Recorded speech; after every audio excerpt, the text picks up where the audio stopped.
இங்கிலாந்தின் பிரபல கிரிக்கெட் வீரர் சி.டி. ஸ்டட்டை அறியாதோர் யாரும் இருக்க முடியாது. தன்னுடைய அந்தஸ்து, புகழ், செல்வாக்கு என அனைத்தையும் உதறிவிட்டு தேவ பணியை வைராக்கியமாக செய்து வந்தார். ஆனால் இவரை விட இவரது மனைவி பிரிசில்லா ஸ்டட் பல்வேறு விதங்களில் தேவனுக்காக செயல்பட்டார்.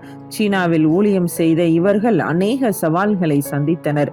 சுகவீனம், எதிர்ப்பு, இழப்பு, வறுமை என பல காரியங்கள் இவர்களை தாக்கிய போதும் கிறிஸ்துவின் மீதுள்ள விசுவாசத்தை விட்டு வழி விலகி போகவில்லை. சீனாவின் கால சூழ்நிலை இவர்களுக்கு ஒத்துக்கொள்ளாததால் இந்தியாவிற்கு வந்தார்கள். 1900 ஆண்டு ஊட்டியில் தன் கணவரோடு பணியை செய்ய ஆரம்பித்தார் பிரிசில்லா. சிறிய ஜெபக்குழுக்கள், வேதபாட வகுப்புகள், கல்வி அறிவு போன்ற பல ஊழியங்களை பெண்கள் மத்தியில் அவர் செய்தார். கணவர் ஆஸ்மா வியாதியால் கஷ்டப்பட்டதால் மறுபடியும் இங்கிலாந்திற்கு சென்றனர். பின்பு ஆப்பிரிக்கா, நியூசிலாந்து என உலகின் பல நாடுகளுக்கும் சென்று மிஷனரி பணியை செய்து வந்தார்.